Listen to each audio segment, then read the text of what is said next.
Boa noite a todos e a todas. Boa noite aos alunos que estão online.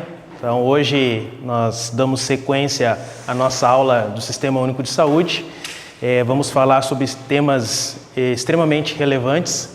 Vamos conversar um pouquinho sobre vigilância epidemiológica, qual a sua área de alcance, entender um pouquinho das epidemias, dos surtos, falar um pouco de pandemia, né? Toda essa questão envolvida aí com a vigilância epidemiológica. Vamos comentar também sobre a atenção domiciliar. A gente vai entender quais são os instrumentos que possibilitam que a equipe de saúde possa fazer um diagnóstico mais preciso da situação familiar. Vamos entender um pouquinho de alguns instrumentos, como o genograma, como o ecomapa, Apgar familiar, né? FireOB.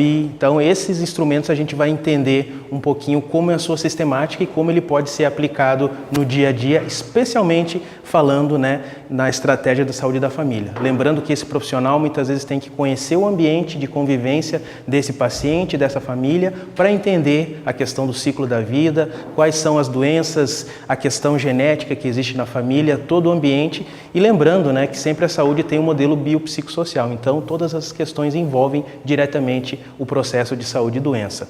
E por fim, nós vamos falar sobre o Código de Ética Médica. Ele teve uma mudança em 2010, teve mudanças importantes nesse código, houve uma autonomia do paciente, né? A questão dele ter a escolha, dele ter o conhecimento da sua doença e poder interagir. Hoje cada vez se aplica mais essa interação do paciente com a equipe, com o médico, para que ele possa participar e que ele possa também decidir dentro da sua área de conhecimento, participar do processo de saúde e doença que ele está passando. Então, esses três temas aqui a gente vai discutir hoje, né? Eu gostaria bastante da participação de todos para que a gente faça uma aula bem dinâmica, bem interessante, já que o tema ele é bem complexo, bem extenso, mas com certeza pode se utilizar diretamente na área que vocês vão atuar. Ok? Então vamos para o que vocês mais gostam, que é o genograma. Nosso querido, amado genograma, certo? Pessoal, o genograma a gente vai ver os símbolos que são utilizados, mas o principal é entender o seguinte: o genograma nada mais tanto o genograma quanto o ecomapa, eles fazem uma anatomia da situação familiar. E a gente vai identificar lá, né, doenças hereditárias, a situação da família, o relacionamento, se tem pessoas que utilizam, tem problemas com drogadição, com álcool, o conflito, se existe uma relação harmoniosa ou conflituosa. Então o genograma ele serve para isso. Ele te dá a situação, ele faz um mapa visual da situação familiar naquele momento. E que pode ser utilizado em situações importantes. Numa primeira consulta, vamos imaginar, né? A Fernanda lá é médica da Unidade Básica de Saúde e vai fazer o primeiro atendimento ao Mário. E ela vai identificar, vai fazer todo o exame físico, a anamnese, mas ela também quer entender da situação familiar, com quem que ele é casado, os filhos, os pais, né? Se o pai está vivo, se está vivo, se está bem, se tem alguma sequela, se faleceu. Então, todas essas informações, né, a gente pode montar dentro do genograma. E a gente, na puericultura também é interessante, no início do pré-natal. Então, tem situações, após uma situação de violência na família, né, uma agressão que aconteceu. Então, tudo isso a gente consegue mapear através do genograma. Ele tem uma série de informações relevantes para que a gente possa utilizar, certo?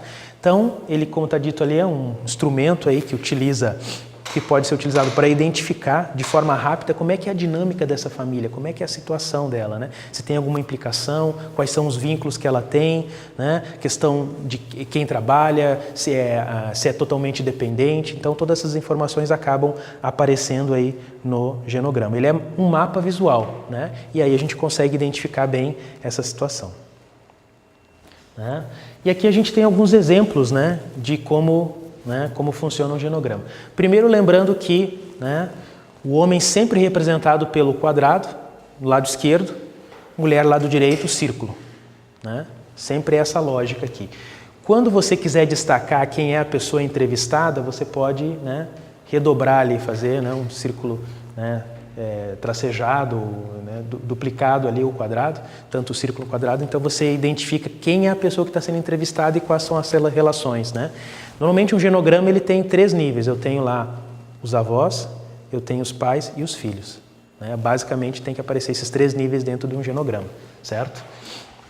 Exemplos ali de gravidez, como é que a gente identifica, se teve aborto, ali também aparece. Os óbitos, né? A gente normalmente faz um X no meio, né? Então houve óbito, eu vou colocar lá que pai e mãe. O pai faleceu, né? Então eu faço lá o quadrado e, né, faço um X no meio. Então identificar que ele já, né, foi a óbito. Casal com filhos, né? A gente faz tipo um organograma, né? O genograma, aquela sequência ali, né? Quando são gêmeos idênticos, a gente puxa, ok? Gêmeos idênticos, né? E gêmeos também acaba puxando. A ligação sanguínea, né? Não sanguínea. Adoção, né? Você faz um tracejado, você tem uma ligação próxima. Essa linha contínua aqui é quando você mostra que quem vive junto com quem, né? Muitas vezes você tem lá um filho que já não mora mais, né, na casa, então você mostra lá o genograma, mas você diz lá que o Joãozinho ele já não mora mais na família, né? Então está morando em outro local. E aí os relacionamentos a gente consegue também perceber, eles são mostrados aqui, né? Quando existe, né? Quanto mais forte for a ligação, nós temos mais linhas tracejadas ali, né? Então ultraligado. Quando tem um distanciamento, né, a esposa pode dizer, olha, a minha relação com meu marido está mais distante, a gente já não se fala, não tem, né, mais contato, então moramos na mesma casa, mas a relação acaba sendo distante, né? Ou uma relação conflituosa, né, uma relação hostil, né? Ele bate na esposa, né, tal. Então tem essas informações. Quando tem separação, divórcio, a gente, né, interrompe aquela linha. Então essas são informações que formam um mapa visual e que facilitam, né, o entendimento aí do... O que eu considero uma adoção para fora da família? Qual? Adoção para fora da família. Como é um exemplo? Como é que eu vou considerar adoção para fora da família? Foi adotado por outra família? Como que é? Não olhei nessa adoção para fora da família. Quer dizer, numa história, como é que eu vou usar esse símbolo? Deixa eu pensar numa situação aqui. Quando é adoção, né, a gente vai ver ali, é um tracejado, né? Ou seja, foi adotada, a criança não é consanguínea, é adotada e incluída na família. Eu imagino que, até tem que dar uma revisada, imagino que essa adoção fora da família, sei lá, adotou, mas, vamos dar um exemplo, tipo filho de criação, né? Não tem algo que seja documentado, ele é um filho adotivo, não sei se já ouviu esse termo, é meu filho de criação.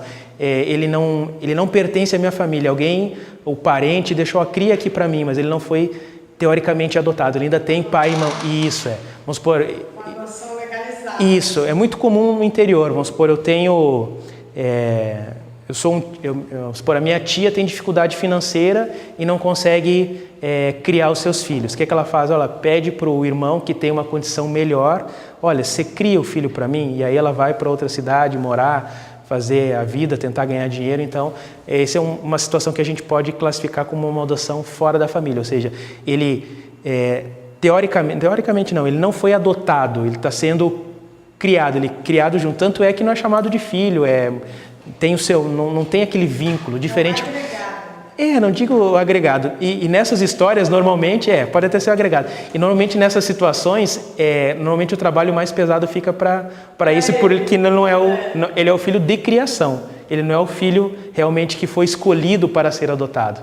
Ele veio por uma situação externa, que era uma dificuldade de alguém da família, né? E acaba trazendo. Então, estou ajudando aqui, mas você não é filho, ele tem uma relação, está ali naquele convívio, mas acaba sendo fora da família. Seria um exemplo que a gente pode classificar. Já o outro não, né? Houve uma adoção, legal ou ilegal, não vamos entrar no mérito aqui, quem está na fronteira, né? Isso, mas com o sentimento e o status de filho, e não alguém que está sendo criado ali. Até aqui, ok? Podemos... Você quer voltar ali, não? Eu já comentei, você tem alguma... Não, deixa eu só ver aqui. Então, quando ali o relacionamento, você vai ver, quanto mais forte for o relacionamento, né, mais linhas vão aparecer, né? E aí, quando o exemplo que eu dei ali, um relacionamento que é conflituoso ou distante, o distante é tracejado. Ou seja, aquele que eu comentei, a esposa vai numa consulta, primeira consulta lá na unidade básica de saúde, e comenta com a médica que a relação com o marido dela é distante, que eles não têm contato, que basicamente eles só moram juntos, mas não convivem mais. Então, a relação ficou distante. Ou uma relação de grande afinidade, não, a gente troca, nós temos nossos segredos, a nossa vida é muito, né, muito ativa e a gente convive bem. E outras situações de relação hostil, aquele exemplo, né, o marido que pode bater na mulher, uma situação de violência, né, então uma relação hostil. Quando tem relação também, não, tem direitos iguais, né? Mãe, né? Direitos iguais. Na urgência, o cara se aguentava. O que aconteceu? Bateu na mão? Não, minha mulher. Aquele maço para bater carne.